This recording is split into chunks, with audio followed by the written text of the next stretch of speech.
بسم الله الرحمن الرحيم. السلام عليكم ورحمة الله وبركاته.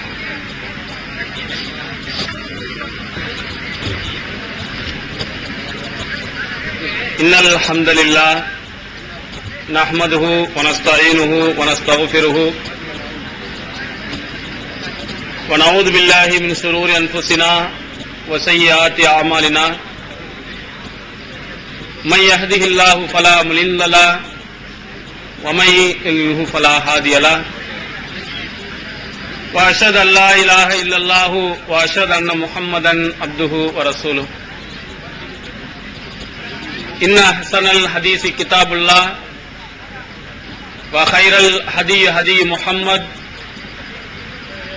وشر الأمور محدثاتها وكل محدثة بدعة وكل بدعة ضلالة وكل ضلالة في النار. اللهم صل على محمد وعلى آل محمد كما صليت على إبراهيم وعلى آل إبراهيم إنك حميد مجيد. اللهم بارك على محمد وعلى آل محمد كما باركت على إبراهيم وعلى آل إبراهيم إنك حميد مجيد. அளவற்ற அருளாளனும் நிகரில்லா பேரன்புடையவனுமாகிய எல்லாம் அல்ல அல்லாஹ் ஒருவனுக்கே புகழனைத்தும் உரித்து, அகிலத்திற்கோர் அருள் கொடையாம் அன்னலம் பெருமகனார் ஸல்லல்லாஹு அலைஹி வஸல்லம் அவர்கள் மீதும் அவர்களின் சொல் செயலினை தவறாது பின்பற்றியொழுகிய நல்லற தோழர்கள் உண்மை விசுவாசிகளாம் நாம் அனைவர்கள் மீதும் எல்லாம் அல்ல அல்லாஹுவின் வற்றா பெருங்கருணை என்றென்றும் நிலவட்டுமாக. எல்லாம் அல்ல அல்லாஹுவின் நல்லடியார்களே, எல்லாம் அல்ல அல்லாஹுவின் பேரொருளால் ஒரு நல்ல ஒரு கூட்டத்திலே அரிய அறிவுரைகளை கேட்டு செயல்படுத்துவதற்காக நாம் இங்கே அமர்ந்திருக்கிறோம். இந்த நல்வேளையிலே எனக்கு சமூக தீமைகள் என்ற தலைப்பை கொடுத்து அதன் கீழ் பேசுமாறு பணித்திருக்கிறார்கள். இவ்வுலகத்திலே நீங்கள் தீமைகளை எடுத்து பார்த்தால் அதை ஒரு கோணத்தில் இரு வகைகளாக நாம் பிரிக்கலாம். சில தீமைகள் ஒரு தனி மனிதனை மட்டும் பாதிப்பவைகளாகவும், சில தீமைகள் ஒரு சமூகத்தை, ஒரு மாநிலத்தை, ஏன் ஒரு நாட்டை கூட பாதிக்கக்கூடிய அமைப்பில் கூட அமையலாம். அப்போ சில தீமைகளை நாம் பார்க்கும் பொழுது ஒரு தனி மனிதன் பாதிக்கப்படுகிறான், சில தீமைகளை பார்க்கும் பொழுது மனித சமுதாயம் ஒட்டுமொத்தமாகவும் பாதிக்கப்படுகிறார். உதாரணத்திற்கு புகைப்பிடித்தலை எடுத்துக்கொண்டால், ஒரு தனி மனிதன் பொதுமக்கள் இல்லாத இடத்திலே தனியாக அவன் புகைப்பிடிக்கிறான் என்று சொன்னால் அவனுடைய உடல் மட்டும் பாதிக்கப்படுகிறது. இது இவனை மட்டும் பாதித்து மற்றவர்களை எதுவும் செய்வதில்லை. ஆனால் சில தீமைகளை நாம் பார்த்தால் இவன் ஒரு தனி மனிதன் செய்தாலும் கூட அந்த தீமையினுடைய விளைவு ஒரு சமூகத்தையே கடுமையாக பாதிக்கிறது. அப்படி ஏராளமான சமூக தீமைகள் நமது மாநிலத்திலே, நமது நாட்டிலே நடந்து கொண்டிருக்கிறது. அந்த தீமைகளிலே மிக மிக முக்கியமான ஒரு பெரிய தீமை என்னவென்று சொன்னால் வட்டி. இந்த வட்டியை ஒருவன் வாங்குவதின் காரணத்தினால் ஒரு தனி மனிதன் மட்டுமல்ல, இந்த சமூகமே மிக கடுமையாக பாதிக்கப்படும் என்பதை நாம் தினசரி நாளிதழ்களை படிக்கும் பொழுதே தெரிந்து கொள்ள முடிகிறது. இதற்கு பெரிய ஆய்வுகளே வேண்டியதில்லை. மிக சமீபத்திய ஒரு உதாரணத்தை உங்களுக்கு சொல்லலாம். அர்ஜென்டினா என்ற ஒரு நாடே இந்த வட்டியின் காரணத்தினால் மிகப்பெரிய கொந்தளிப்புக்கு ஆளாக்கியதை நீங்கள் பத்திரிகையிலே படித்திருப்பீர்கள். அங்கே திடீர் என்று நிதி அமைச்சர் ராஜினாமா செய்கிறார். கொஞ்ச நாட்களிலே அந்த நாட்டினுடைய அதிபர் தன்னுடைய பதவியை ராஜினாமா செய்கிறார். அந்த நாட்டை விட்டு ஓடி போய் விடுகிறார். புதிதாக ஒரு அதிபரை நியமித்தார். அவரும் ஒரு 4-5 நாட்களிலே பதவியை ஜனாதிபதி அந்த பதவி என்று சொன்னால் வாயை பிளந்து கொண்டு திரிகிறார்கள். அதற்காக வேண்டி எதையும் இழப்பதற்கு தயாராக இருக்கிறார்கள். ஆனா அர்ஜென்டினா நாட்டிலே பார்க்கும் பொழுது அதிபர் கொஞ்ச நாள் எனக்கு இந்த பதவியே வேண்டாம் என்று ஓடி போகிறார். காரணம் என்ன? ஏன் மோசமாக போனது? வட்டி வாங்கிய காரணத்தினால், அளவுக்கு அதிகமாக வட்டி வாங்கிய காரணத்தினால் அவனுடைய நெருக்கடியை தாங்க முடியாமல்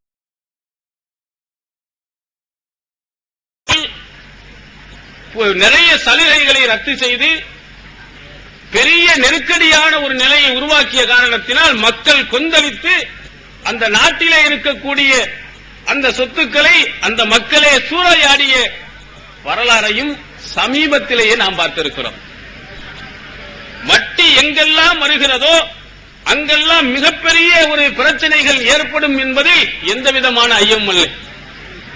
இன்று அர்ஜென்டினா, நாளை இதே இந்தியாவில் கூட அதே பிரச்சனை வராது என்று சொல்லவே முடியாது. வரலாம்.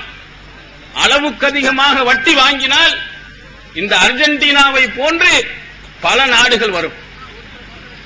அவன் உலக வங்கியிடத்திலே வட்டி வாங்குகிறான், கடுமையான வட்டி போடுகிறான்.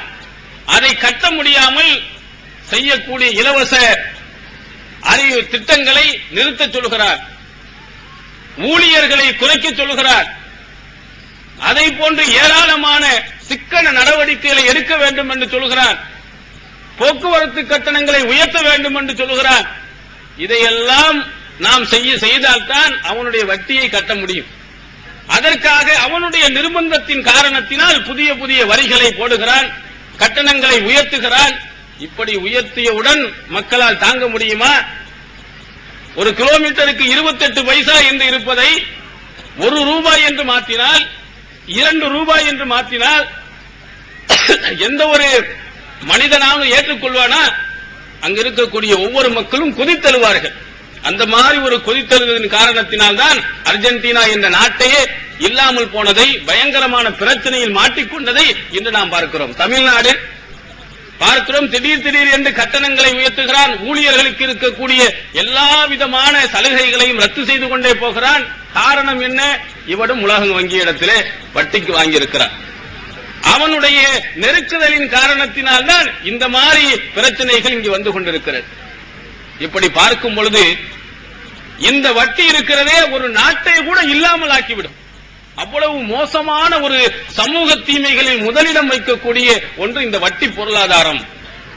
அதனால்தான் இஸ்லாமிய மார்க்கம் இந்த வட்டியை அடியோடு ஒழிக்க சொல்கிறது.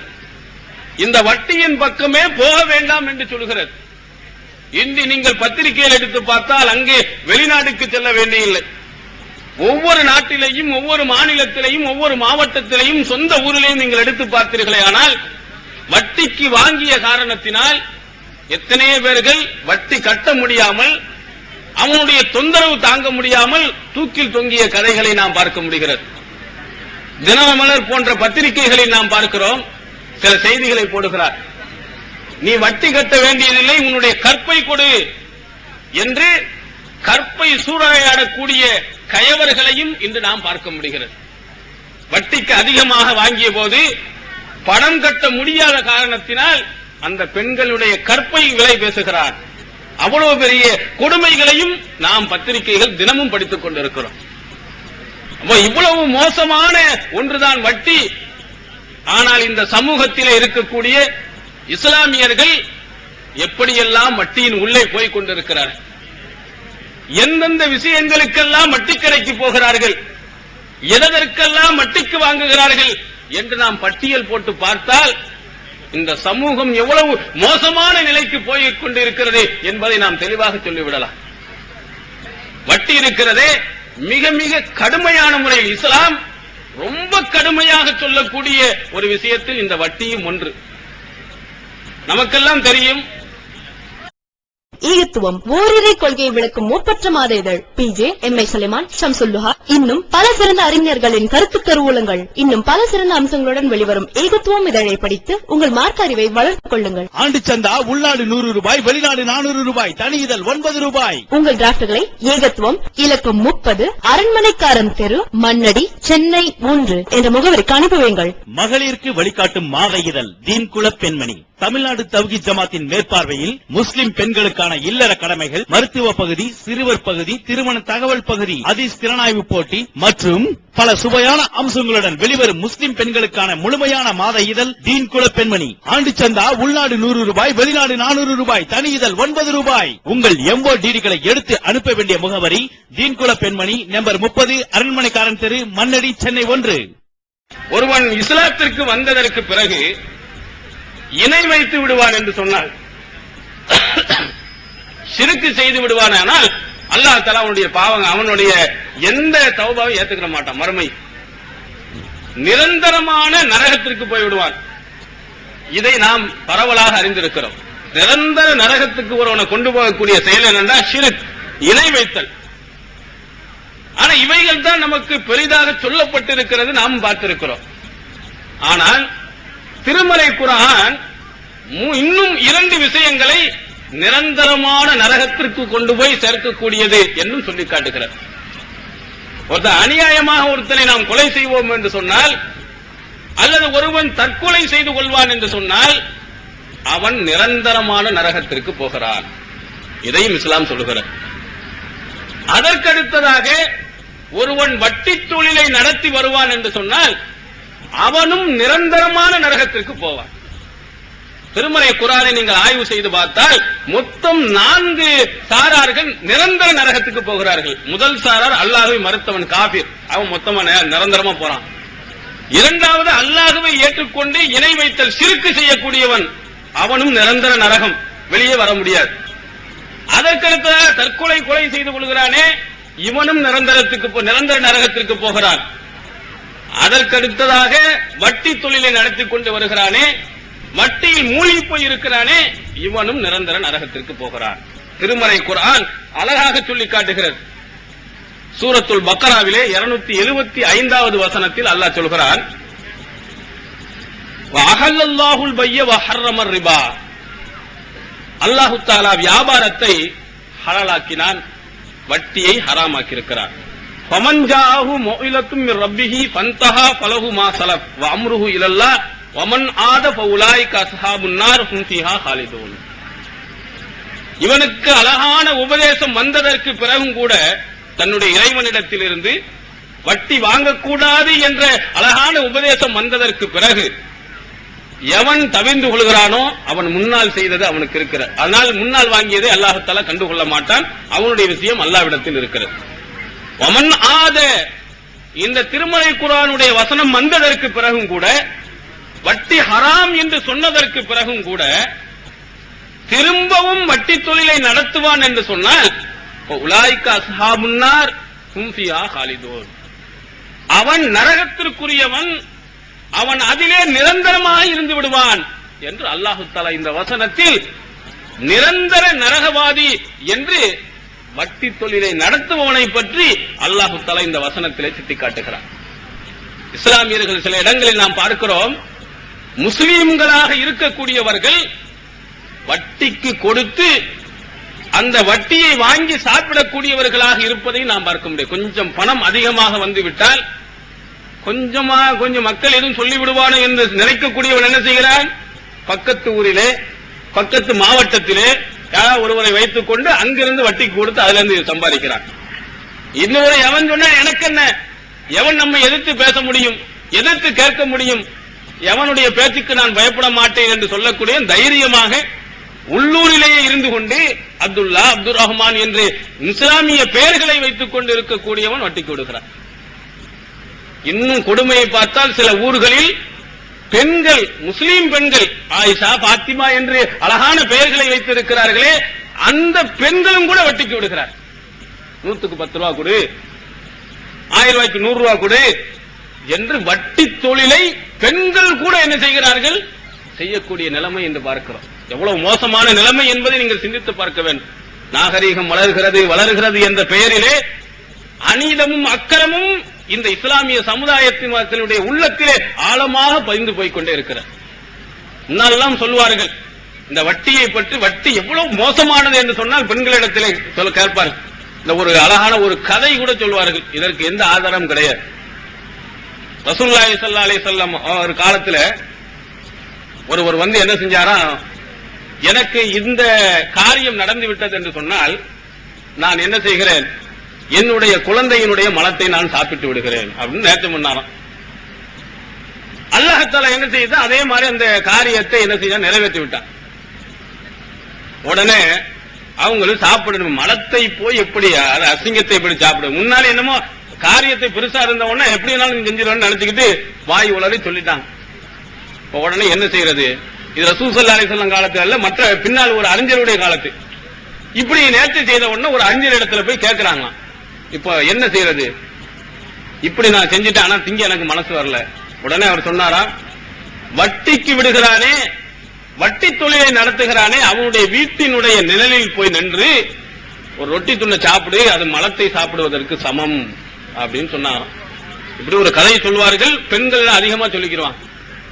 அப்ப வட்டிய அந்த நிழலில் கூட நிக்க கூடாது என்று சொல்வார்கள். வட்டி வாங்குகிறானே, வட்டி தொழில் நடத்துகிறானே, அவனுடைய நிழல் பக்கம் கூட போக கூடாது, சாப்பிடுவது மலத்தை சாப்பிடுவது ஒண்ணு அப்படிங்கிற அளவுக்கு பயங்கரமா பிரம்மாண்டமா கற்பனை செய்து வைத்திருந்த இந்த சமுதாயத்தில் பெண்களை இந்த வட்டிக்கு விட்டுக்கிட்டு இருக்கிறார். அல்லாஹ் என்ன சொல்லுகிறான் பார்த்தீர்களா, நிரந்தரமான நரகம் கண்டிப்பா அங்க இருந்து வரவே முடியாது வட்டி தொழில் நடத்தக்கூடிய. இன்னொன்னு ஷிர்க்கை பத்தி அல்லாஹ் கடுமையா எச்சரிக்கை செய்கிறார். ஆனா இந்த எச்சரிக்கையிலேயே இந்த மாதிரி ஒரு எச்சரிக்கை ஷிர்க்கு கூட அல்லாஹ் தஆலா செய்யும்.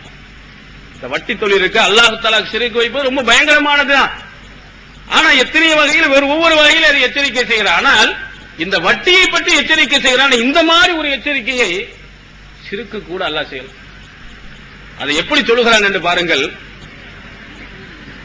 யா அய்யுஹல்லதீன ஆமனு தக்குல்லாஹ், ஈமான் கொண்டவர்களே நீங்கள் அல்லாஹ்வை பயந்து கொள்ளுங்கள்.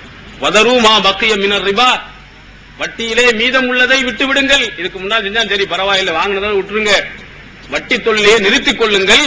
இன் குன்தும் முஃமினீன், நீங்கள் மூமின்களாக இருந்தா சரி, இதுவரை நம்ம தப்பு அல்லாஹ் சொல்லிட்டான், உடனே அன்றிலிருந்து வட்டியை நீங்க விட்டுருங்க அப்படின்னு சொல்லிட்டு அடுத்தா சொல்ல, இல்லம் தஃஅலு, அப்படி செய்ய மாட்டேன் என்று நீங்கள் சொன்னால் ஃபஅதனு பிஹர்பின் மினல்லாஹி வ ரசூலிஹி, அல்லாஹ்விடத்திலேயும் அவனுடைய தூதரிடத்திலேயும் போர் செய்கிறேன் என்று அவர்கள் பிரகடனப்படுத்தட்டும். அல்லாஹ் தஆலா அல்லாஹ் அக்பர், அவ்வளவு கடுமையான எச்சரிக்கை என்று பாருங்கள். சூரத்துல் பக்ராவிலே 278 79வது வசனத்தில் அல்லாஹ் சொல்கிறார், மூமின்களாக இருந்தா வட்டி தொழிலை விட்டு, இல்ல திரும்பவும் நான் வட்டி வாங்குவேன் என்று சொன்னா அல்லாஹ்வுக்கு எதிராக நான் போர் செய்ய நான் தயாரா இருக்கிறேன், அவனுடைய தூதருக்கு எதிராக போர் செய்ய தயாராக இருக்கிறேன் என்று நீ பிரகடனப்படுத்து என்று அல்லாஹ் தஆலா சொல்கிறார். இதை விட ஒரு கடுமையான எச்சரிக்கை என்ன இருக்கும் என்பதை நீங்கள் சிந்தித்து பாருங்கள். பணம் வந்துவிட்டது என்பதற்காக ஏழை எளியவர்களினுடைய அந்த ரத்தத்தை உறிஞ்சுகிறார்களே, அவர்கள் இந்த வசனத்தை கொஞ்சம் சிந்தித்து பார்க்கட்டும். கஷ்டப்படக்கூடியவன், சிரமப்படக்கூடியவன், இவனுக்கு நீ உதவி செய்ய வேண்டும் என்று இஸ்லாம் சொல்லி காட்டுகிறது. இஸ்லாத்தினுடைய அந்த உதவி செய்யக்கூடிய அந்த நிலையை எடுத்து பார்த்தால், அடுத்தவர்களுக்கு உதவி செய்ய வேண்டும் என்று இஸ்லாம் சொல்லுகிறதே, அந்த மேன்மையான தன்மை எடுத்து பார்த்தால் அதற்கு இவை மிக கடுமையான ஒரு மிருகத்தனமான ஒரு செயல் என்பதை யாருமே மறுக்க முடியாது. அவ்வளவு உயர்ந்த நிலைக்கு இஸ்லாம் சொல்லுகிறது. இர்ஹமு மன் ஃபில் அர்லி யர்ஹமுக்கும் மன் ஃபிஸ் ஸமா, நபிகள் பெருமானார் ஸல்லல்லாஹு அலைஹி வஸல்லம் அவர்கள் சொன்னார்கள், இந்த பூமியில் இருக்கக்கூடியவர்களுக்கு நீங்கள் இரக்கம் காட்டுங்கள், வானத்தில் உள்ளவன் அந்த அல்லாஹ் இருக்கிறானே உங்களுக்கு இரக்கம் காட்டுவான். லா யர்ஹமுல்லாஹு மல்லா யர்ஹம் நாஸ், மனிதர்களுக்கு இரக்கம் காட்டாதவனுக்கு அல்லாஹ் இரக்கமே காட்ட மாட்டான். மனிதன் என்று நீ வந்துவிட்டால் உன்னுடைய சகோதரன் படக்கூடிய கஷ்டத்தில் நீனும் ஒரு பங்கு என்ன செய்ய எடுக்க வேண்டும். நீனும் அந்த கஷ்டத்திலே பங்கெடுத்துக் கொள்ள வேண்டும், நீதான் முஃமின் என்று இஸ்லாம் சொல்லி காட்டுகிறது. பக்கத்து வீட்டுக்காரான் பசித்திருக்கும் போது வயிறு நிறைய சாப்பிடக்கூடியவன் மூமின் அல்ல என்று சொல்லக்கூடிய இந்த இஸ்லாமிய மார்க்கத்தில் பிறந்தவர்கள், இந்த இஸ்லாத்தை ஏற்றுக்கொள்ளக்கூடியவர்கள் எப்படி வட்டி தொழிலை நடத்துகிறார்கள் என்று நமக்கெல்லாம் மிகவும் ஆச்சரியமானதாக இருக்கிறது. அடுத்தவர்களுடைய கஷ்டங்கள், சிரமங்கள், பிரச்சனைகள் அத்தனையிலையும் நீ பங்கெடுத்துக் கொள்ள வேண்டும் என்று சொல்லக்கூடிய இஸ்லாமிய மார்க்கத்திலே பிறந்துவிட்டு அவனுக்கு உதவி செய்ய வேண்டியவர்கள் அவருடைய ரத்தத்தை உறிஞ்சுகிறார்களே, இது எவ்வளவு பெரிய கொடுமை என்பதை கொஞ்சம் சிந்தித்து பார்க்க வேண்டும். அவ்வளவு கடுமையாக இந்த இஸ்லாமிய மார்க்கம் நமக்கு சொல்லி காட்டுகிறது. அதான் அல்லாஹ் தஆலா சொல்லி காட்டுகிறான், வமா ஆதைத்தும் மின் ரிபன் லியர்பு ஃபி அம்வாலின் நாஸ் வலா யர்பு இன்தல்லாஹ். நீங்கள் மக்களிடத்திலே தமிழ்நாடு தௌஹீத் ஜமாஅத்தின் ஆதரவற்றோர் இல்லம் இறைவனுக்கு செய்ய வேண்டிய கடமைகளுக்கு அடுத்தபடியாக பெற்றோரை பேணுவது பற்றி இஸ்லாம் அதிகமாக வலியுறுத்துகிறது. பெற்றோரை பேணாதவர்கள் மறுமையில் வெற்றி பெற முடியாது என்று இஸ்லாம் அறிவுறுத்துகிறது. ஆயினும் இஸ்லாத்தின் இந்த கட்டளையை சில முஸ்லிம்கள் அலட்சியம் செய்து பெற்றோரை வீட்டை விட்டு விரட்டுகின்றனர், பெற்றோரை பிச்சைக்காரர்களாக மாற்றுகின்றனர். இந்த அவல நிலைக்கு பரிகாரம் காணும் வகையில் முதியோர் ஆதரவு இல்லத்தை தமிழ்நாடு தௌஹீத் ஜமாஅத் நடத்துகிறது. தாயன்புடன் உணவு, உடை, மருத்துவம் உள்ளிட்ட 24 மணி நேரமும் செவிலியருடன் கூடிய பராமரிப்பு மற்றும் தனி ஆம்புலன்ஸ் வசதி இவை அனைத்தும் முற்றிலும் இலவசமாக செய்து தரப்படுகிறது. அனாதைகளை அரவணைப்பவரும் நானும் சொர்க்கத்தில் இணைந்திருப்போம் என்ற நபிகள் நாயகம் ஸல்லல்லாஹு அலைஹி வஸல்லம் அவர்களின் அமுத மொழியை ஏற்று அனாதைகளை அரவணைக்கும் இல்லமும் தமிழ்நாடு தௌஹீத் ஜமாஅத் நடத்தி வருகிறது. இப்பணியை தொடர்ந்து செய்திட உங்கள் நன்கொடைகளையும் ஜகாத்தையும் தாராளமாக வாரி வழங்குமாறு கேட்டுக்கொள்கிறோம். உங்களது நன்கொடைகளை டிடியாகவோ செக்காகவோ மணி ஆர்டராகவோ அனுப்பலாம். டிடி அனுப்புபவர்கள் தமிழ்நாடு தௌஹீத் ஜமாஅத் வங்கி கணக்கு எண் 7882748227 இந்தியன் வங்கி மண்ணடி கிளை என்ற பெயரில் எடுத்து அனுப்ப வேண்டிய முகவரி தமிழ்நாடு தௌஹீத் ஜமாஅத் மாநில தலைமையகம் 30 அரண்மனைக்காரன் தெரு மண்ணடி சென்னை 1. போன் 044215215226. செல்வம் பெற வேண்டும், அதிகமாக பெருக வேண்டும் என்று நீங்கள் கொடுக்கிறீர்களே, அந்த மாதிரி அந்த பணங்கள் அல்லாஹ்விடத்தில் பெருகுவதே கிடையாது. நீ இங்க வட்டிக்கு வாங்கி பெரிய மாடாதி மாளிகளை நீ கட்டியிருக்கலாம், ஆனால் மறுமையில் நீ வரும்போது ஓட்டாண்டியாகத்தான் இருப்பாய், ஒன்றுமே இல்லாதவனாகத்தான் இருப்பாய். அதாவது அல்லாஹ் அடுத்த வமா ஆதைத்தும் மின் ஸகாத்தின் துரீதுன வஜ்ஹல்லாஹ், அல்லாஹ்வின் திருப்பொருத்தத்தை நாடி ஜக்காத்தில் இருந்து எதை நீ வழங்கினாலும் அது 2 மடங்காக்கப்படும், அது டபுளாக உனக்கு கிடைக்கும். ஆனால் இங்கே மக்களிடத்தை கொடுத்து கொடுத்து நிறைய சேர வேண்டும் என்று ஆசைப்படுகிறாயே, மறுமையில் உனக்கு எதுவும் கிடைக்காது. அதனால்தான் அல்லாஹ் தஆலா வமையக்குரில்லாஹ கர்லன் ஹஸனா, அல்லாஹ்விற்கு அழகிய கடன் கொடுக்கக்கூடியவர்கள் யார் என்று அல்லாஹ் தஆலா கேட்கிறார். அல்லாஹ்க்கு எது கடன்? அல்லாஹ் பசியும் பட்டினியை வந்து பிச்சை எடுக்கானா? நம்மிடத்திலே சாப்பாட்டுக்கு வழி இல்லை என்று கேட்டானா? வீடு கட்ட வேண்டும் கடன் வேண்டும் என்று கேட்கிறானா? யார் அல்லாஹ்விற்கு கடன் கொடுக்கிறான் என்று கேட்டால் ஏழைகளுக்கு கொடுக்கிறான். ஏழை எளியவர்களுக்கு கொடுக்கிறானே அந்த கடன் அல்லாஹ்வுக்கு கொடுப்பதை போன்று ரொம்ப கஷ்டப்படுகிறார். மருத்துவ செலவுக்கு இல்லாமல் கஷ்டப்படுகிறான், சாப்பாட்டுக்கு வழி இல்லாமல் கஷ்டப்படுகிறான். நீ கொடுத்து உதவு, கடனாவது கொடுத்து உதவு, வட்டி கொடுத்து விடாது. அந்த மாதிரி நீ கொடுக்கக்கூடிய அந்த கடன் அல்லாஹ்விற்கு கொடுத்த கடன், அங்க போய் வட்டி முதல்மாக்க. மறுமையில் அல்லாஹ்விடத்தில் கேள், 1க்கு 10ஆக லட்சமாக கோடியாக அல்லாஹ் தஆலா கொடுக்க தயாராக இருக்கிறார். ஆனால் மக்களிடத்திலே கேட்டு விடாதே என்று இஸ்லாம் சொல்லி காட்டுகிறது. என்னத்தை நீ கொடுத்தாலும் இந்த உலகத்திலே பெருகினாலும் மறுமையில் என்ன செய்யாது? பெருகவே பெருகாது. அல்லாஹ் தஆலா இன்னொரு இடத்திலே சொல்கிறான், யம்ஹகுல்லாஹு ரிபா வ யுர்பியுஸ் ஸதகாத். அல்லாஹ் தஆலா வட்டியிலே பரக்கத்தை அழித்து விடுகிறான்.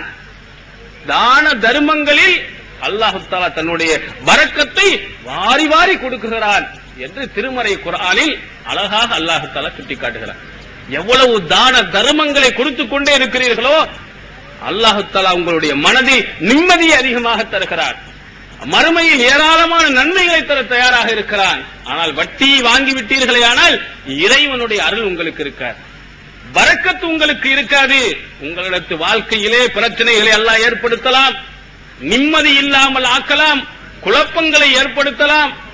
பணம் மட்டும்தான் நிறைஞ்சிருக்குமே தவிர உங்களுடைய உள்ளத்தில் அல்லாஹ் தஆலா ஒரு நிம்மதியை வைக்க மாட்டான். எத்தனையோ பணக்காரர்களை பார்க்கிறோம், செல்வந்தர்களை பார்க்கிறோம். விரும்பியதை சாப்பிட முடியுமா?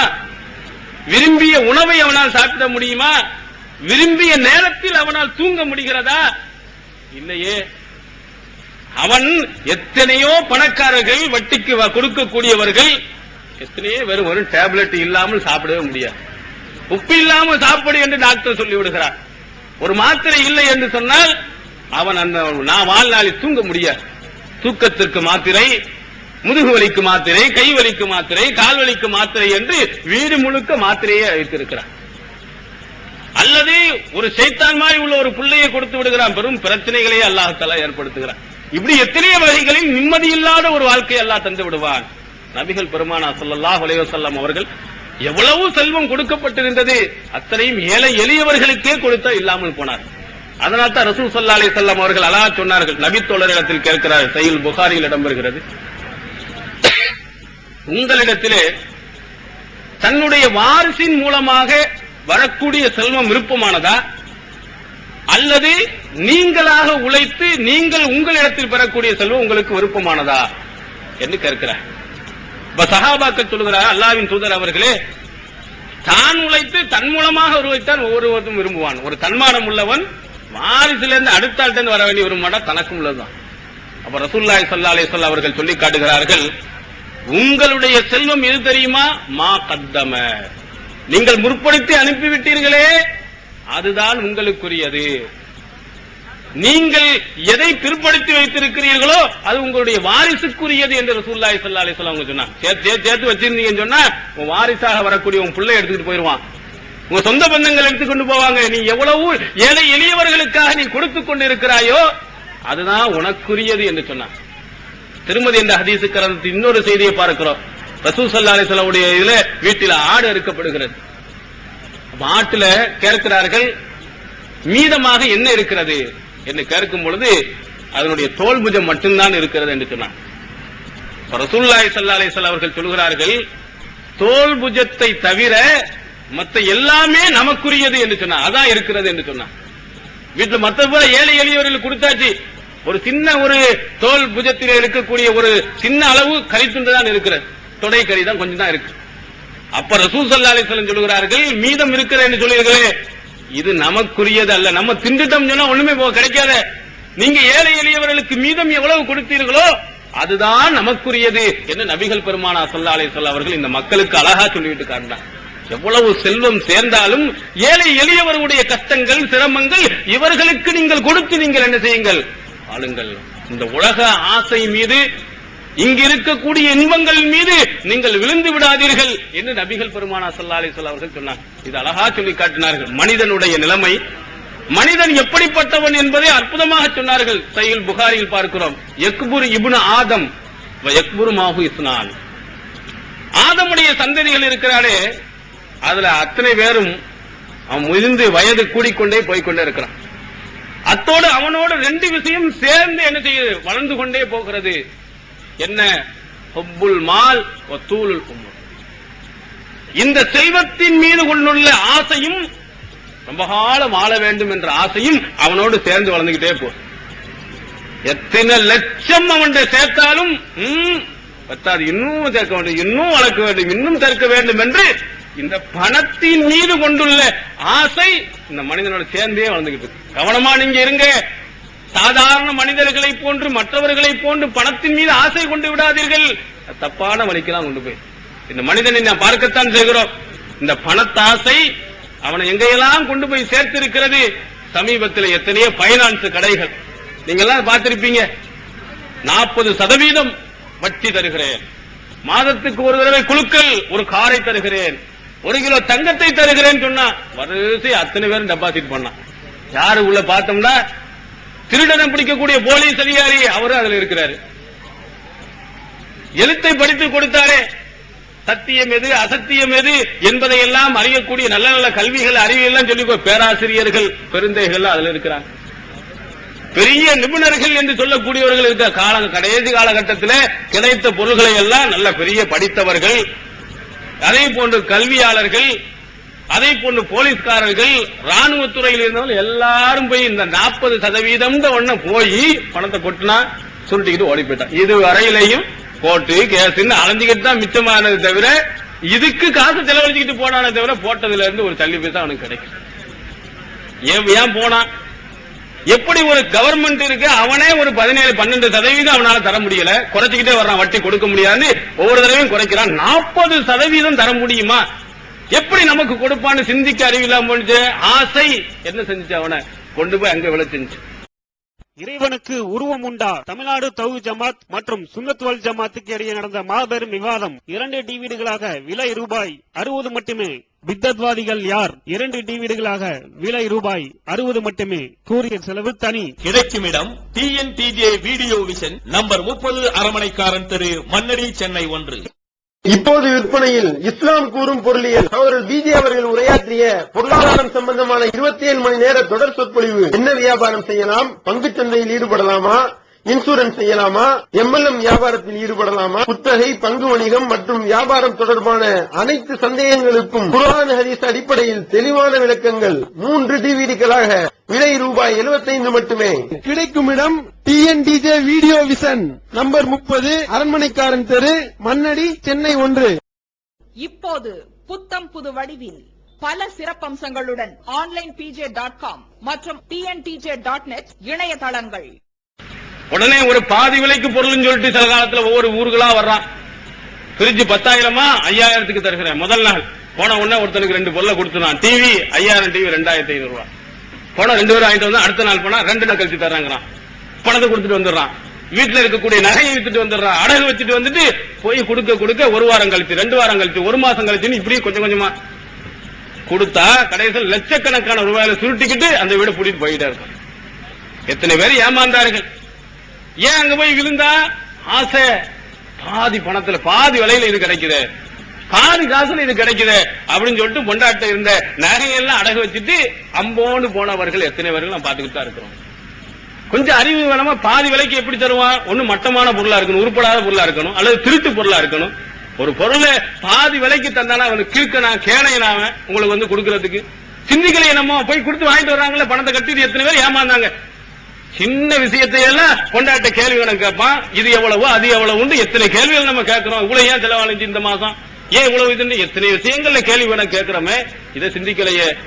பணத்தாசை, பணத்தின் மீது கொண்டுள்ள அந்த மோகம் தப்பான எல்லா வழியிலையும் கொண்டு போய் சேர்த்து. அதனால்தான் ரசூல் ஸல்லல்லாஹு அலைஹி வஸல்லம் அவர்கள் இந்த உலகத்தின் மீது ஆசைப்பற்றாதீங்க, பட்டீங்கன்னா பயங்கரமான பாதாளத்தில் கொண்டு போய் சேர்த்துரும். அதனால்தான் வட்டி தொழிலுக்கு போனா, வேற தொழில போட்டோம்னா வியாபாரம் செஞ்சா லாபம் வருமா நஷ்டம் வருமா எப்படி வரும் நமக்கு சொல்ல முடியாது. வட்டின்னா கன்ஃபார்மா பணம் வரும். 1 மாசம் கிடைக்கல, அடுத்த மாசம் டபுளா கிடைக்கும், அப்புறம் ட்ரிபிளா கிடைக்கும் அப்படின்னு ஆசையின் காரணத்தினால் மார்க்கத்தையே விட்டுட்டு போயிட்டான். இந்த மார்க்கத்தினுடைய சட்டதிட்டங்களை விட்டுவிட்டு வட்டி தொழிலை நடத்தி கொண்டிருக்கிறார். இவர்களெல்லாம் இந்த திருமறை குர்ஆனுடைய வசனங்களை கொஞ்சம் சிந்தித்து பார்க்க வேண்டும். வட்டி தொழிலுக்கு போயிடாதீங்க, நிரந்தரமான நரகத்தில் அல்லாஹ் கொண்டு போய் போட்டுருவான், அங்கிருந்து வரவே வர முடியாது. அடுத்ததா இந்த வட்டி தொழிலை ஒரு சிலர் நடத்திட்டு இருக்கிறான். ஒரு சிலர்கள் என்ன செய்கிறார்கள், வட்டிக்கு வாங்குகிறார்கள். அதாவது கஷ்டம் சிரமம் அப்படின்னு சொல்லிக் கொண்டு வட்டி கடையிலே போய் வீட்டில் இருக்கக்கூடிய பெண்கள் இடத்துல வாங்குறாங்க, ஆண்கள் இடத்துல போய் வாங்குறார்கள். இப்படி எத்தனை பேர்கள் எத்தனை ரகத்திலே வாங்குகிறார்கள். இவங்களும் கொஞ்சம் சிந்தித்து பார்க்க வேண்டும். ரசூலுல்லாஹி ஸல்லல்லாஹு அலைஹி வஸல்லம் அவர்கள் அழகா சொல்லி காட்டினாங்க. லானல்லாஹு ஆக்கில ரிபா வ மூக்கிலஹு. லான ரசூலுல்லாஹி ஸல்லல்லாஹு அலைஹி வஸல்லம் ஆக்கில ரிபா வ மூக்கிலஹு வ காத்திபஹு வ ஷாஹிதை. ரசூல் ஸல்லல்லாஹு அலைஹி வஸல்லம் அவர்கள் வட்டி தொழிலை நடத்தக்கூடியவர், அவனை லானத் செய்தார்கள், சபித்தார்கள். அவன் கஷ்டம் சிரமம்னு சொல்லிட்டு வட்டிக்கு வாங்குறானே அவரையும் சபித்தார்கள். அதற்கு எழுதுகிறானே, கணக்கு எழுதுகிறானே, அவனையும் சபித்தார்கள். இதற்கு சாட்சியாக போகிறான் அந்த 2 நபர், அவரையும் சபித்தார்கள் என்று சஹீஹ் முஸ்லிமில் அப்துல்லா பின் மசூத் ரலியல்லாஹு அன்ஹு அவர்கள் அறிவிக்கக்கூடிய செய்தியை நாம் பார்க்கிறோம்.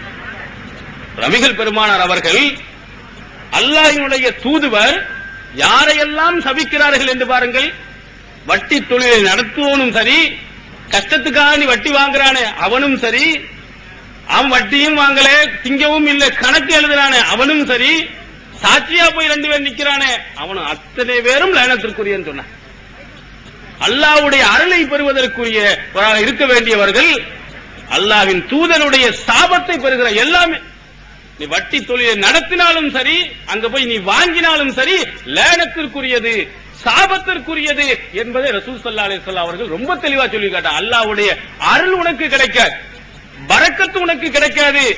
நீ வட்டி தொழிலையும் நீ நடத்தக்கூடாது, அவனிடத்துல போய் பணமும் நீ வாங்கக்கூடாது. அந்த அளவுக்கு ரசூலுல்லாஹி ஸல்லல்லாஹு அலைஹி வஸல்லம் அவர்கள் கடுமையாக எச்சரிக்கை செய்திருக்கிறார்.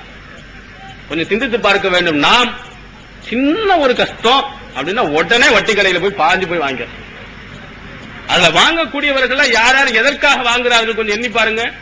பக்கத்து வீட்டுல டிவி இருக்குது, எங்க வீட்டுல டிவி இல்ல, ஏன்னா தொடர் என்ன செய்ய முடியல, பக்கத்து வீட்டுல போய் போய் என்ன செய்ய முடியல, டிவி பார்க்க முடியல, அங்க அதை சொல்றாலும் இதை சொல்லிட்டு இருக்காங்க. அதனால சொந்தமா ஒரு கலர் டிவி வாங்கிக்கணும். சித்தி பார்க்க தொடர் பார்க்க முடியல, குடும்பம் பார்க்க முடியல, அதெல்லாம் முடிஞ்சு போச்சுன்னு நினைக்கிறேன். இப்ப புதுசா என்ன வந்திருக்குன்னு தெரியல. இந்த மாதிரி என்ன அந்த அளவுக்கு அந்த டிவி மோகம் அவ்வளவாச்சு. ஒரு சிரிப்புல போட்டிருக்கிறா அழகான உண்மையிலேயே சிந்திக்கக்கூடிய ஒரு நகைச்சுவை தான். ஒரு டாக்டர் நல்லா எல்லாரும் பார்த்திருக்காரு. அவர் என்ன சொல்றாரு, மருந்தை எழுதி கொடுத்துட்டு இது எப்ப சாப்பிடணும், குடும்ப தொடர் பார்த்த பிறகு இந்த மாத்திரையை சாப்பிடுங்க, சித்தி தொடர் பார்க்கறதுக்கு முன்னால இந்த மாத்திரையை சாப்பிடுங்க, அவர் மருமகளா என்னமோ ஒண்ணு வருமே, நீங்களும் மருமகளா என்னமோ அது சாப்பிடுங்கம்மா, இந்த மாத்திரையை சாப்பிடுங்கன்னு சொல்லிக்காரு. நம்ம டைம்லாம் தெரியாது. இந்த இதை தொடர சொன்னோம்னா கரெக்டா தாண்டி எங்க பொம்பளை சரசர சரசரன்னு என்ன செய்யணும் வந்துருவோம். மதுரையில ஒரு நிகழ்ச்சி நடந்தது, பத்திரிகையெல்லாம் வெளியிட்டு இருந்தாங்க. இந்த கேபிள் டிவி அதுல பணம் நிறைய கொள்ளடிக்கிறதுக்காக வேண்டி ப்ளூ பிலிம் போட்டிருக்கான். அவன் எந்த நேரத்தை தேர்ந்தெடுத்தான தெரியுமா, சித்தி போறான்ல அந்த நேரத்துல ஒரு பொம்பளையும் இங்க இருந்து இந்த சேனல்ல இருந்து அடுத்த சேனலுக்கு போகவே மாட்டாங்க. அதனால சொல்லி அவன் கேபிள்ல என்ன செஞ்சுட்டான், ப்ளூ பிலிம் போட்டு விட்டான். அவனோ ஒருத்தன் கேபிள்ல மாத்தினா மாட்டிக்கிட்டு போலீஸ் பரிச்சை எல்லாம் ஆயிருக்கு. அப்ப எந்த அளவுக்கு இந்த டிவியின் மீது மோகம் வைத்திருக்கிறான்னு பாருங்க பெண்கள். அதனால அவ வீட்டுல இருக்கிற மாதிரி டிவி என்ன செய்யணும், என் வீட்டுக்கு வரணும். நீங்க என்ன செய்வீங்களோ ஏதோ எனக்கு தெரியாது, கலர் டிவியை வாங்கி எங்க வீட்டுல வச்சீங்கன்னா உள்ள வாங்க அப்படின்னு சொல்லிட்டு முகத்தை 3 பக்கம் இந்த பக்கம் திருப்பிக்கிட்டா என்ன செய்யறது, வட்டிக்கு அப்படியே போ, ஏன் கையை பிடி காலை பிடி போய் காசை வாங்கிட்டு வந்துடுறான். அல்லது கடையிலேயே போறான், அவனே என்ன செய்யறான், தவணைக்கு தருகிறேன்னு சொல்லிட்டு ரொக்கமா வாங்கினா இவ்வளவு ரூபாய், இவ்வளவு வாங்கினா இத்தனை % வட்டி அப்படின்னு சொல்லிட்டு 1000 ரூபாய் 2000 ரூபாய் 5000 ரூபாய் கட்டிட்டு ஒரு பெரிய டிவியை கொண்டு போய் வச்சுட்டான். எதுக்கு? இது உலகத்தில் ரொம்ப அத்தியாவசியமான ஒரு பொருளா, இது ஒரு ஆடம்பரமான ஒரு பொருள். இந்த ஆடம்பரமான பொருளை ஒரு அத்தியாவசியமான பொருள் மாதிரி ஆக்கிட்டாங்க. காத்து இல்லாம வாழ முடியாது, தண்ணி இல்லாம வாழ முடியாது, இந்த மாதிரி டிவி இல்லாம வாழ முடியாது. யார் வீட்டுல டிவி இல்லாம இருக்கு? இதுல எத்தனை பெண்கள் இந்த டிவிக்கான கணவன்கிட்ட சண்டை போட்டு இருக்கிறாங்க, பிரச்சனை ஏற்படுத்தி இருக்கிறாங்க. எந்த பெண்களாவது எங்க வீட்டுல குர்ஆன் ஓதுறதுக்கு இல்ல, மாப்பிள்ள வாங்கி தரல சண்டை போட்டு இருக்காங்களா? ஹதீஸ் நூலில் படிப்பதற்கு வாங்கி தரலன்னா உள்ள வரக்கூடாது அப்படின்னு முகத்தை தூக்கி வச்சிருக்கிறாங்களா? அப்படிலாம் எந்த உலகத்துல எந்த பொம்பளையும் பார்க்க முடியாது. எங்க தமிழகத்துல யாரும் இருக்கு?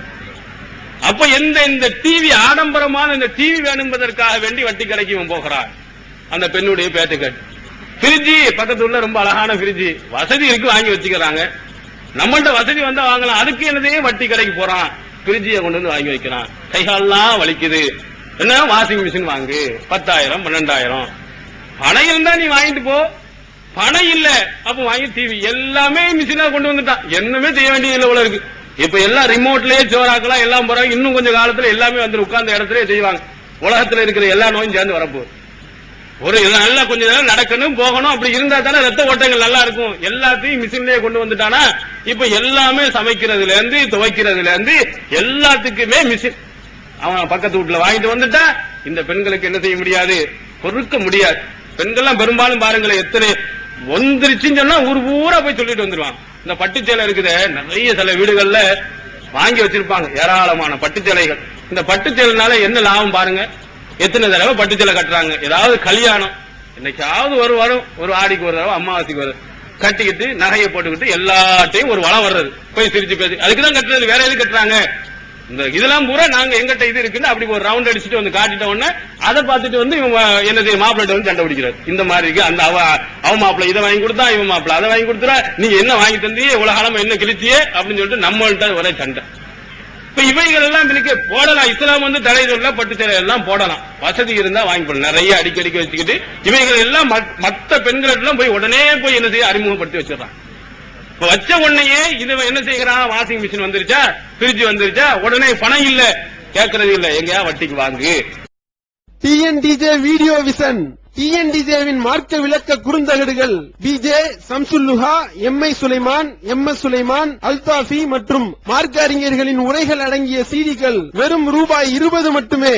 கடந்த ரமலானில் சகோதரர் பிஜே அவர்கள் ஆற்றிய இஸ்லாம் கூறும் பொருளியல் தொடர் சொற்பொழிவு கிட்டத்தட்ட 27 மணி நேர நிகழ்ச்சி 3 டிவிடிகளில் விலை ₹75 மட்டுமே. மொத்த விற்பனையாளர்களுக்கு கழிவுகள் உண்டு. கிடைக்கும் இடம் டிஎன்டிஜே வீடியோ விஷன், நம்பர் 30, அரண்மனைக்காரன் தெரு, மண்ணடி, சென்னை 1. வெளிவந்துவிட்டது இஸ்லாம் கூறும் குடும்பவியல் ரமலான் மாதம் தொடர் சொற்பொழிவு 5 டிவிடிகளாக விலை ₹150 மட்டுமே. கூரியர் செலவு தனி. கிடைக்கும் இடம் டிஎன்டிஜே வீடியோ விஷன், நம்பர் 30, அரண்மனைக்காரன் தெரு, மண்ணடி, சென்னை 1. இப்படி ஆடம்பரமான பொருள்களுக்காக வேண்டி எத்தனையோ பெண்கள் அல்லாஹ்வின் தூதர் அவர்கள் சபித்த அந்த வட்டிக்கு போய் வாங்கிட்டு வீட்டுல சமைச்சுக்கிட்டு இருக்கிறான். அல்லாஹ்வுடைய அருள் கிடைக்குமா? அவனுடைய பரக்கத்தான் நமக்கு கிடைக்குமா? பிரிட்ஜ் இல்லன்னா எல்லாரும் செத்து மடிஞ்சிருவானா? டிவி இல்லன்னா மடிஞ்சு போய் விடுவானா? வாஷிங் மிஷின் இல்லன்னா உயிர் வாழவே முடியாதா? இதற்கு முன்னால், இதை கண்டுபிடிப்பதற்கு முன்னால் வாழ்ந்த மக்கள் எல்லாம் எப்படி வாழ்ந்தார்கள்? அப்படி மாறி இந்த ஆடம்பர பொருள்களுக்காக வேண்டி வட்டிக்கு போறோம். இவருக்கு அதே மாதிரி ஆண்கள், பெண்களை மட்டும் குறையில ஆண்கள் இடத்துல இருக்கு. அந்த பெண்கள் சொல்றாங்க புரிய வைக்கணுமா இல்லையா? புரிய வைக்கிறது இல்ல. ஆண்கள் இவர்கள் எப்படி எல்லாம் வட்டி வாங்குகிறார்கள் கொஞ்சம் எடுத்து பாருங்க. அவங்க வாங்கக்கூடிய கார் ஒரு டிவிஎஸ், வெளில சைக்கிள்ல போயிட்டு இருக்கிறது, ரொம்ப கஷ்டமா இருக்குன்னு சொன்ன உடனே என்ன செய்யணும், ஒரு டிவிஎஸ் வாங்கணும். பணம் வீட்டுல இருக்கா? இல்ல. 1000-2000 உடனே என்ன செய்யறான், தருகிறான். 5% வட்டி, 10% வட்டின்னு உடனே உடனே என்ன செய்யறான், போய் வட்டி கடைக்காரன் போய் அவன்கிட்ட வண்டியை வாங்கிட்டு தருன்னு அங்க போயிட்டு வந்துகிட்டு இருக்கு. வட்டிக்கு வாங்குகிறார். சொந்த பணத்துல உனக்கு வசதி வாய்ப்பு இருந்தா கார் வாங்கு, அது வேற ஏதாவது பங்களா வாங்கு. என்ன செய்யறான், சாதாரண சைக்கிள்ல போக வலிக்குது என்பதற்காக வேண்டி டிவிஎஸ், எத்தனையோ டூ வீலர்கள் 90% மேல் வாங்கியவர்களுடைய பட்டியலை நீங்க போட்டு பாத்தீங்கன்னா வட்டிக்கு தான் வாங்கியிருக்கிறான். அப்படி வாங்க வேண்டும் என்று என்ன அவசியம் வந்தது? ஏன் சைக்கிள்ல போனால் அந்த வேலை நடக்காதா? அதற்காக வேண்டி வட்டி கடைக்கு போறான். இது இஸ்லாம் சொன்னதா? உயிர் போகிறது, உன்னால் தாங்க முடியாத ஒரு சூழ்நிலை ஏற்படுகிறது. அப்படி என்று சொன்னால் என்ன செய்யலாம், நீ வாங்க. உன்னுடைய நிர்பந்தம் முடியாத நிலவு நிர்பந்தம் தான் நீ வாங்கலாம். ஆனால் சாதாரண சுகத்துக்காக வேண்டி டூ வீலரை வட்டி கடைக்கு வாங்கி விடுகிறான். அதே மாதிரி வியாபாரம், இந்த வியாபாரம் இருக்கிறத, வியாபாரத்தில் பெரும்பான்மையினர்கள் என்ன செய்யறாங்கன்னா வட்டி தான். அவன்கிட்ட ஒரு 50,000 ரூபாய் இருந்தால் அவன் என்ன செய்யறான், 5 லட்சம் ரூபாய்க்கு முதலீடு பண்ணி ஒரு கடையை வைக்கணும்னு ஆசைப்படுறான். எங்க பணம்? 50,000 ரூபாய் 50 லட்சமா ஆக்க முடியுமா? 5 லட்சமா ஆக்க முடியுமா? உடனே என்ன செய்யறான், பேங்க் போறான். அவன் வட்டிக்கு ஏதாவது டாக்குமெண்ட் அதை கொடு, இதை கொடு, பத்திரத்தை கொடு, நகையை கொடுன்னு வச்சுட்டு 5 லட்சம் ரூபாய்க்கு வாங்கி ஒரு பிரம்மாண்டமான கடையை வைக்கிறான். ஏன் 50,000 ரூபாய் நம்முடைய வசதிக்கு இருந்தால் அந்த 50,000 ரூபாய் அளவிற்கு ஒரு கடையை வைத்து அதிலிருந்து சம்பாத்தியம் பண்ண முடியாதா? நமக்கு எவ்வளவு இருக்கிறோ அந்த அளவுக்கு வைக்க வேண்டிய. இவன் பார்ப்பது ரொம்ப அகலக்கால் வைப்பது, அகலமாக சிந்திப்பது. 5 லட்சம் ரூபாய்க்கு என்ன செய்யணும், பெரிய கடை பிரம்மாண்டமா வைக்க வேண்டும் என்று வட்டி கடைக்கு போய் எத்தனை பேர்கள் வியாபாரிகள் எடுத்து பார்த்தா 90% மேல பேங்க்ல வட்டிக்கு வாங்கியிருக்கிறான். நிறைய முஸ்லிம்களுடைய இது நிறைய பேர் எத்தனை நகைகள் வைக்கப்பட்டு வட்டிக்கு வாங்கியிருக்கிறாங்க. பத்திரிகையில நீங்க அடிக்கடி பாருங்க, ஏல விளம்பரம்னு போட்டிருப்பான். இந்த ஏல அறிவிப்புன்னு பெருசா பேங்கினுடைய இது பார்த்திருப்பான். அதுல நிறைய நாம பார்த்தா அப்பப்போ இடையில விளம்பரம் வரணும், படிக்கிறது இல்ல, செய்திகளை மட்டும் படிக்கிறோம். இதையும் நீங்கள் சேர்த்து படித்து பாருங்கள். என்ன செய்கிறான் தெரியுமா, நிறைய பெண்கள் ரஹ்மத்து நிசா, ஆயிஷா, பாத்திமான்னு சொல்லிட்டு 35 கிராம், 50 கிராம், 60 கிராம் 5,000 ரூபாய் 10,000 ரூபாய்க்கு வாங்கி திரும்ப கட்ட முடியாமல் ஏலத்துக்கு கொண்டு போய் விட்டுறான். ஒரு சின்ன பிரச்சனைக்காக வேண்டி, ஒரு சின்னதற்காக வேண்டி வாங்கி விடுகிறான். அவனால கட்ட முடியும். ஆடம்பர செலவுகளுக்காக வேண்டி அங்க போய் வைத்து விட்டு அதனுடைய மதிப்பு 1 லட்சம் ரூபாய் இருக்கு, வாங்கினது 25,000. 75,000 ரூபாயை அப்படியே மூழ்கி எடுத்துட்டு போயிடும். கொஞ்சம் சிந்தித்து பார்க்க வேண்டாமா? எத்தனையோ பேருக்கு அந்த பெண்கள் இருக்கிறாங்களே, இதுல கொஞ்சம் சிந்திப்பதே கிடையாது. ஒருத்தருக்கு ஒரு அவசியமான தேவை, வீடு கட்டியிருக்கோம், பாதியிலே நிக்குது, பணம் வேணும், ஒரு 50,000 ரூபாய் வேணும், நகை இருக்குது 1 லட்சம் ரூபாய்.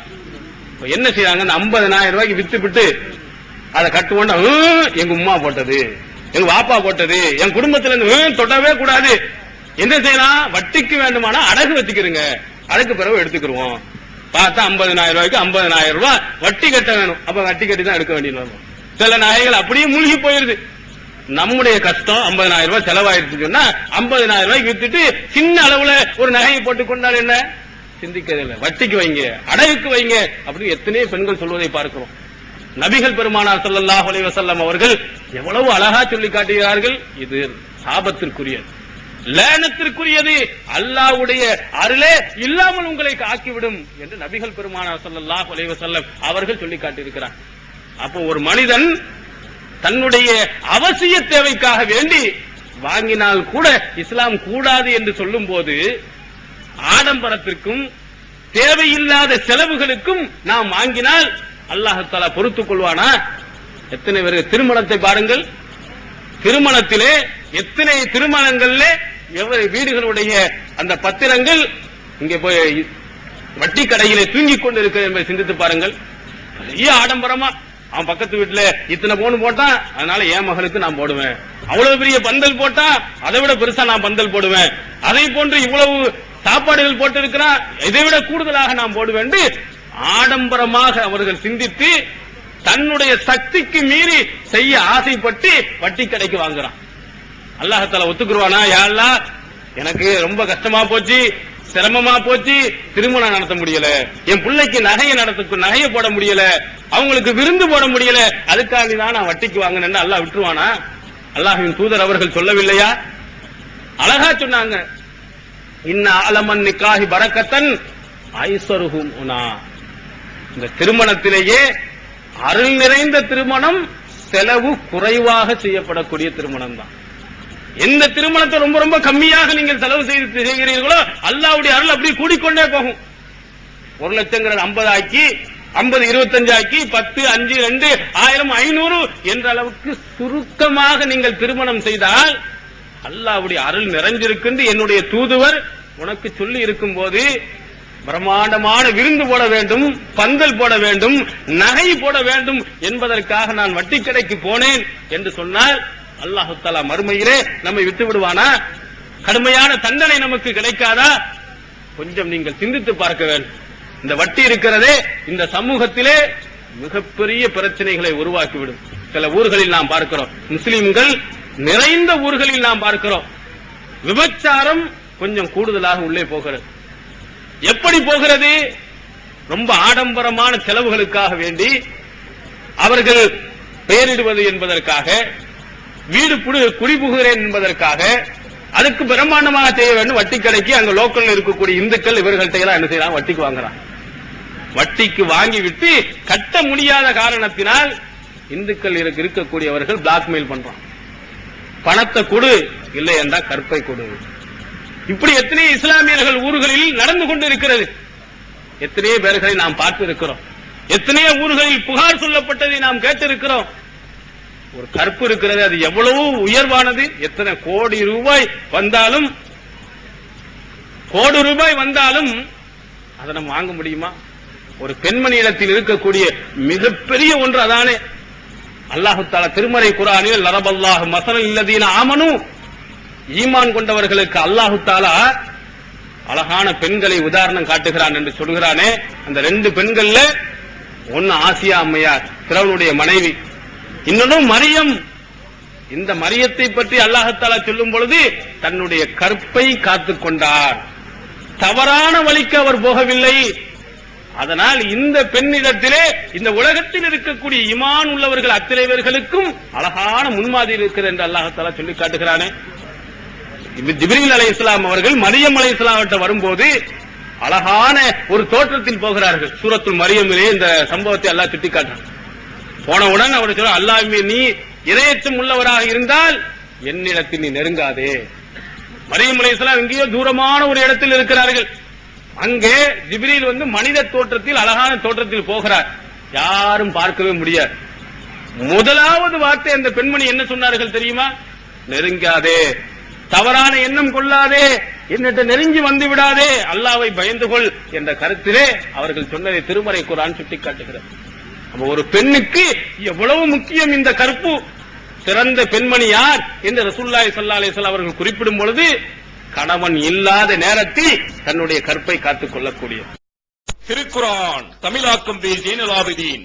அனைவருக்கும் புரியும் எளிய நடை. தேவைப்படும் வசனங்களுக்கு தெளிவான விளக்கங்கள். கலை சொற்களின் விளக்கங்கள். திருக்குர்ஆன் எவ்வாறு அருளப்பட்டது, எவ்வாறு துவக்கப்பட்டது என்பது குறித்து முழுமையான விளக்கம். நபிகள் நாயகம் ஸல்லல்லாஹு அலைஹி வஸல்லம் காலம் முதல் இன்று வரை குர்ஆன் பாதுகாக்கப்பட்ட வரலாறு. திருக்குர்ஆன் இறைவனின் வார்த்தைகள் என்பதற்கான அடுக்கடுக்கான ஆதாரங்கள். முந்தைய பதிப்புகளை விட மெருகூட்டப்பட்ட செய்திகள், கூடுதலான பக்கங்கள், அழகிய வடிவமைப்பு, உயர்தரமான பைண்டிங். விலை ரூபாய் 300 மட்டுமே. வெளியீடு மூன் பப்ளிகேஷன், நம்பர் 83/3, முதல் மாடி, மூர்தரு, மண்ணடி, சென்னை 1. போன் 65690810.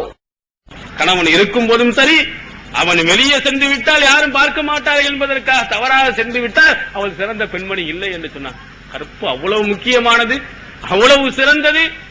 அப்படிப்பட்ட அந்த கற்பை விலை பேசக்கூடிய அளவுக்கு ஒன்றும் செய்ய முடியாது. இந்த பார்த்தீர்களா, எத்தனைய இது செய்திகளில் நாம் பார்க்கிறோம். இந்த பிரகாஷ் என்று சொல்லுகிறான ஒரு மோசமான ஒரு டாக்டர், இதை நீங்கள் பத்திரிகையில தினமும் படித்துக் கொண்டு தான் இருக்கிறீங்க. அதுல ஒரு பெண்மணி, ஒரு முஸ்லீம் பெண்மணியும் போய் மாட்டிக்கொண்டிருக்கிறார் என்று பத்திரிகையில் எழுதியிருக்கலாம். எதற்காக வேண்டி போனால் தெரியுமா? பெருநாள் செலவு செய்வதற்காக பணம் கிடைக்கவில்லையா, அதற்காக போகும்போது அவன் கெடுத்து விட்டான் என்று எழுதியிருக்கான். பெருநாளைக்கு என்ன பெரிய பிரம்மாண்டமான அற்புதமான துணிகளை போட வேண்டும், நிறைய சாப்பிட வேண்டும் என்று ஆசைப்பட்டு எல்லாரும் மாதிரி இருந்தால் புதிய துணியை போட வேண்டும், இல்லைன்னா இருக்கிற துணியை துவைத்து சுத்தமாக நாம் போட்டுக் கொள்ளலாம் என்ற எண்ணம் வரவில்லையே. அல்லாஹ்வை ஒரு பயப்படாமல் அந்த பெண் அவன்கிட்ட போன உடனே கற்பையே சூறையாடி இருக்கிறான். பத்திரிகையில படிக்கிறோம். இந்த மாதிரி உலக ஆசைகளிலே நாம் மூழ்கி போய் விடுவோம் என்று சொன்னால், இந்த மாதிரி நாம் உயிரிலும் மேலாக மதிக்கக்கூடிய இந்த கற்பே இல்லாமல் போய்விடும். இன்னொன்றையும் நீங்கள் பார்க்கலாம். இந்த தஞ்சை மாவட்டங்கள் முஸ்லிம்கள் இருக்கக்கூடிய பகுதிகளில் இந்த வட்டி வாங்குறதுல மிக முக்கியமா வெளிநாட்டுக்கு போறது.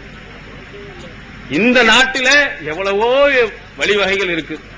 வெளிநாட்டில் போய் சம்பாதிக்கணும் அமைப்பிற்காக வேண்டி அங்க எவ்வளவு 1 லட்சக்கணக்கான ரூபாய்களை ஏஜென்ட் கொடுத்து அங்க போய் என்ன செய்ய வேலைக்கு போறேன்னு வாங்குறான்.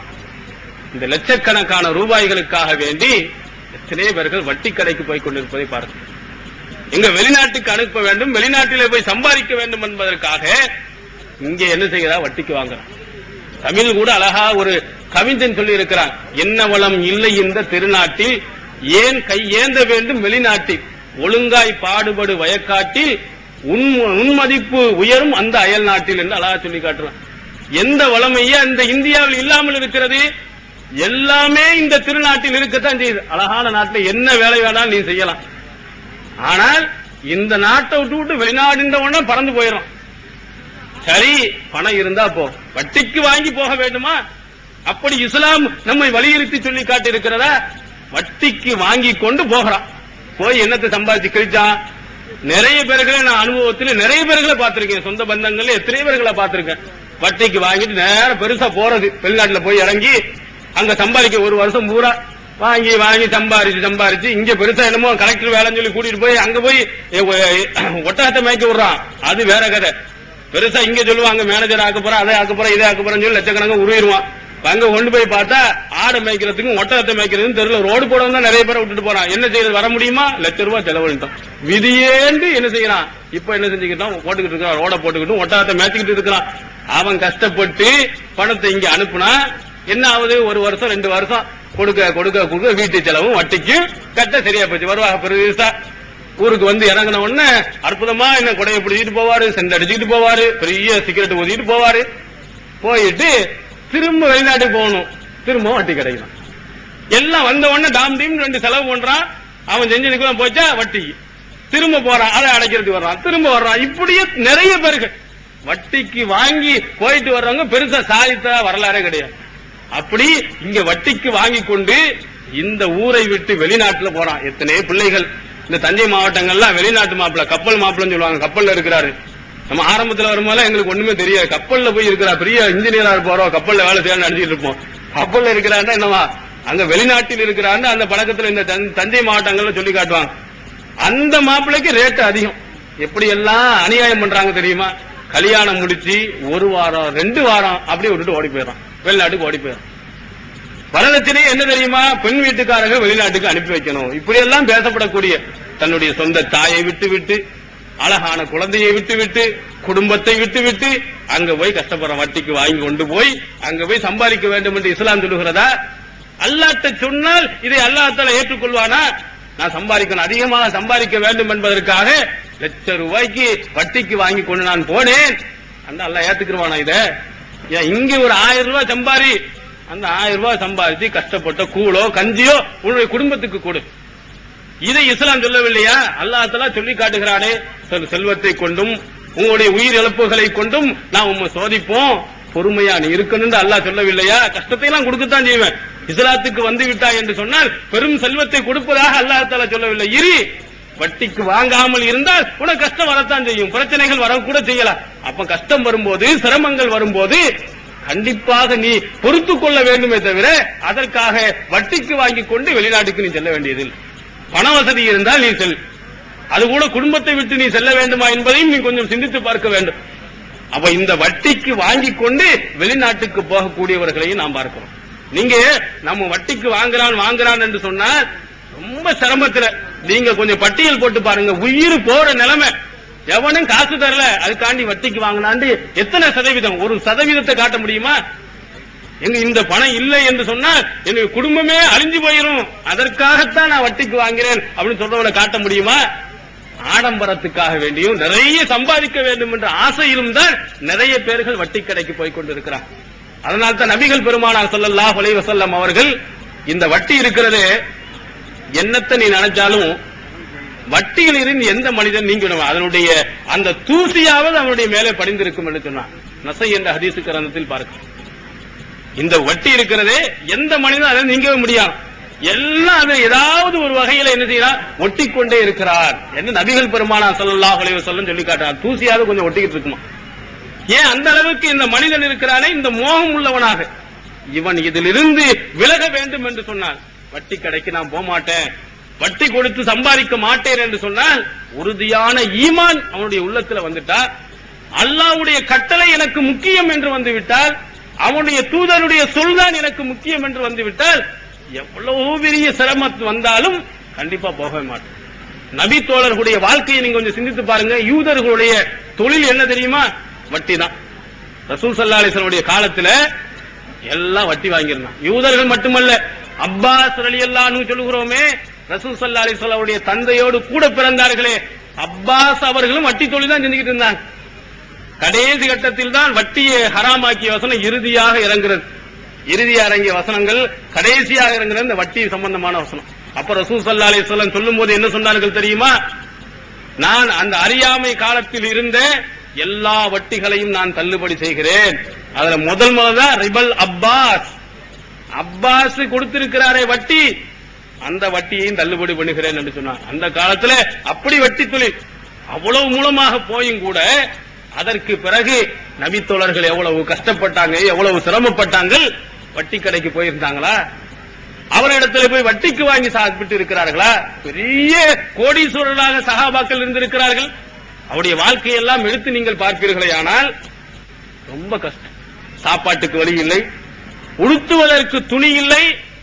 நீங்க அபூ ஹுரைராவை பாத்தீங்கன்னா சாப்பிட முடியாத, சாப்பாட்டுக்கு வழி இல்லாத காரணத்தினால், ஒழுங்காக சாப்பிட முடியாத காரணத்தினால், மஸ்ஜிதுன் நபவி இருக்கிறதே அதனுடைய மெம்பருக்கும் ஆயிஷா வீடு பக்கத்துக்கு இடையில அப்படியே பயக்கப்பட்டு விழுந்து விடுவார்கள். எதியுல் ஜாய், வரக்கூடியவன் அந்த பக்கம் வருவான், என்னுடைய கழுத்திலே மிதித்து விட்டு செல்லுவார்.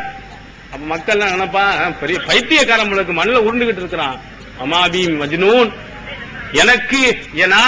எனக்கு எந்த விதமான பைத்தியமும் இல்லை, எனக்கு நிச்சயமாக எனக்கு பைத்தியம் எனக்கு பிடிக்கவில்லை. என்னுடைய இந்த நிலைமை எதுக்கு வந்தது தெரியுமா? பசியின் காரணத்தினால. சாப்பாடுல சாப்பிட முடியவில்லை. எனவேதான் நான் இவ்வளவு நிலைமைக்கு நான் நிற்க முடியாமல் நடக்க முடியாமல் மண்ணிலே பிறந்திருக்கிறேன் என்று அபூ ஹுரைரா ரலியல்லாஹு அன்ஹு அவங்க சொல்லி காட்டியிருக்கிறாங்க. உமர் ரலியல்லாஹு அன்ஹு அவங்ககிட்ட வரும்பொழுது ஏதாவது ஒரு வசனத்தை எங்களுக்கு ஓதி காட்டுங்க என்று இலக்கியமாக அபூ ஹுரைரா சொல்லுவாராம். யாராவது வந்தா அப்ப வழங்கிடுவாங்களா, அவருக்கு என்ன பசிக்குது ஏதாவது சாப்பாடு கொடுங்க அப்படின்னு கேட்கறது வெக்கப்பட்டு அவர்கள் என்ன செய்வார்களா, எனக்கு ஏதாவது குர்ஆன் வசனத்தை ஓதி காட்டுங்க. உமர் ஒரு தடவை உண்மையிலேயே குர்ஆன் வசனத்தை ஓதி காட்டுறான்னு சொல்லிட்டு குர்ஆன் வசனத்தை சொல்லி கொடுத்து அவர் பாட்டு போயிட்டார். அப்புறம் திரும்ப இன்னொரு நபி தோழர் கூப்பிட்டு போய் சாப்பாடு கொடுத்துட்டு போனாங்க. அப்ப அந்த அளவிற்கு பசியும் பட்டினியிலுமே உழண்டு போன நபி தோழர்கள் ஆரம்ப காலத்தில் எத்தனை பேர்கள் இருந்திருக்கிறார்கள். ரசூல் ஸல்லல்லாஹு அலைஹி வஸல்லம் காலத்திற்கு பிறகும் கூட இருந்திருக்கிறார்கள். ஹக்கீம் பின் ஹிசாம் ரலியல்லாஹு அன்ஹு அவர்கள் அவங்க ஆரம்ப காலத்திலே கஷ்டப்பட்டு கொண்டு இருக்கும் போது ரசூலுல்லாஹ்ட்ட கேட்கிறாங்க, சால்து ரசூலுல்லாஹி ஸல்லல்லாஹு அலைஹி வஸல்லம் ஃபஅதானி, ரசூலுல்லாஹ்ட்ட நான் கேட்டேன் எனக்கு தந்தாங்க. திரும்பவும் கொடுத்ததுக்கு பிறகு ரசூலுல்லாஹ் இருந்தாங்க கொடுத்தாங்க. மூணாவது தடவை கொடுக்கும்போது ரசூல் ஸல்லல்லாஹு அலைஹி வஸல்லம் சொன்னாங்க, இந்த மாதிரி நிறைய வேண்டும் வேண்டும் என்று நீ ஆசைப்பட்டு வாங்குவாய் என்று சொன்னால் அல்லாஹ் தஆலா உனக்கு பரக்கத்து செய்ய மாட்டான்.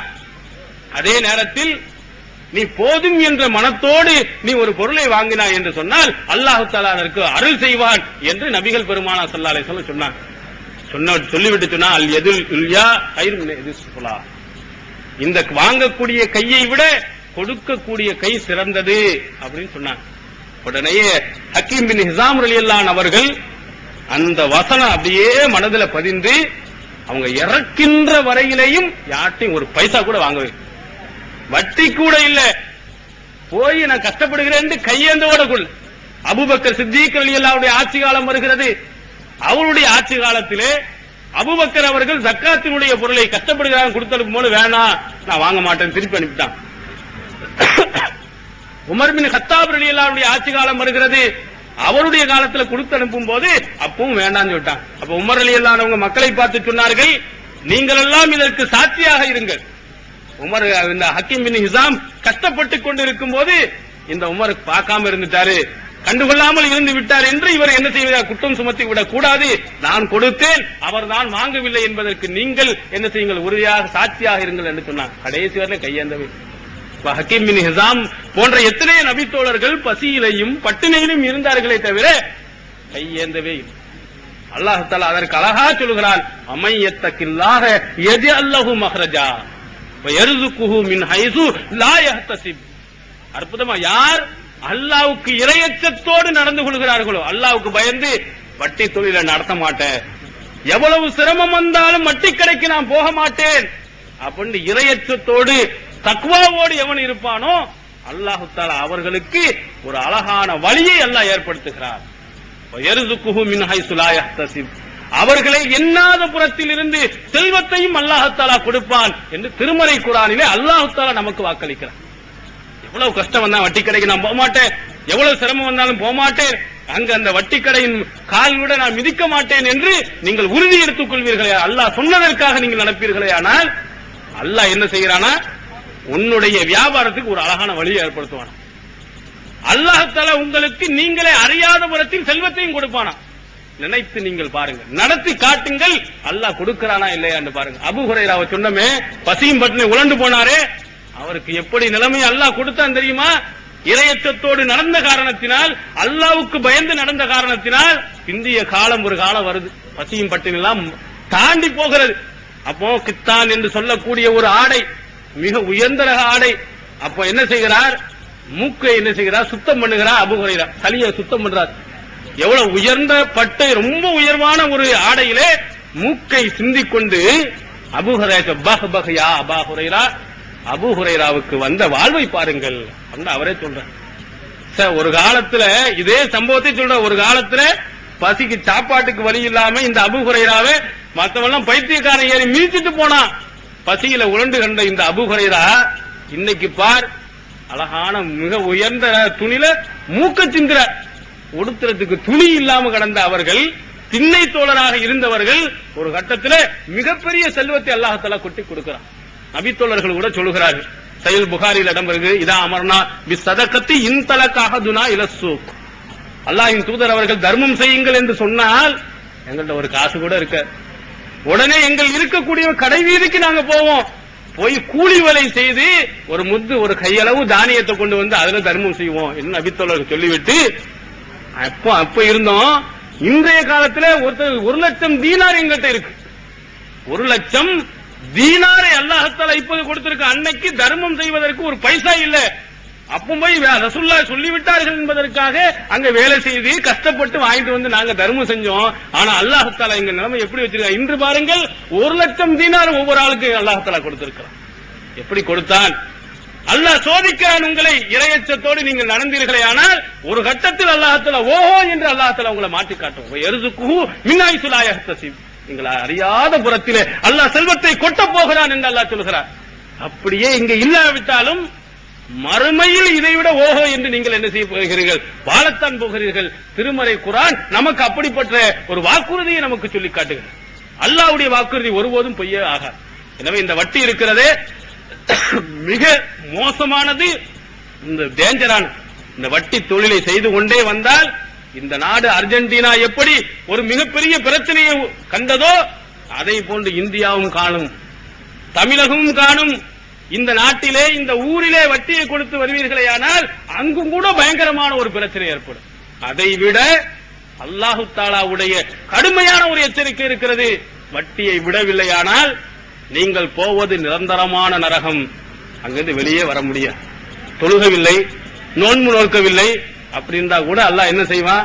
நீ செஞ்ச தப்புக்காக நரகத்துல போட்டு பிரட்டி அது கொஞ்சம் கஷ்டத்தை கொடுத்து தண்டனை கொடுத்து திரும்ப சொர்க்கத்துக்கு அனுப்பிடலாம். அல்லது அல்லாஹ் நினைச்சான்னு சொன்னா சரி சனியம் போ அப்படின்னு சொல்லிட்டு ஒரு தண்டனை இல்லாமல் கூட ஜன்னத்துக்கு அனுப்பிடுவான். ஆனால் வட்டி தொழிலை நடத்தி விட்டீர்களே ஆனால் அதுல இருந்து சாப்பிட்டுக்கிட்டு இருந்தீங்கன்னு சொன்னா உள்ள போட்டதான். அங்கிருந்து எந்த யாராலும் வெளியே கொண்டு வரவே முடியாது. நிரந்தரமான நரகம், நிரந்தரமாக அங்கேயே இருப்பார்கள் என்று அல்லாஹு தஆலா கடுமையாக எச்சரிக்கை செய்கிறார்.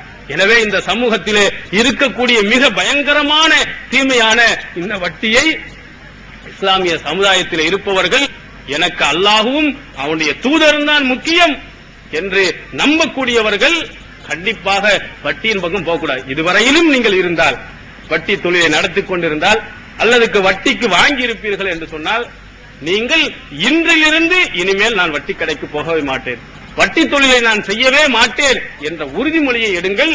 கண்டிப்பாக அல்லாஹு தஆலா உங்களுக்கு ஒரு சிறந்த வழிகாட்டுதலை, மிகச்சிறந்த செல்வத்தை அல்லாஹு தஆலா தந்தருள்வார். எல்லாம் வல்ல அல்லாஹு தஆலா நாம் அனைவர்களையும் அப்படிப்பட்ட நல்லவர்களாக ஆக்கி அருள்வானாக. வாஹிர் தாவானா அல்ஹம்துலில்லாஹி ரப்பில் ஆலமீன்.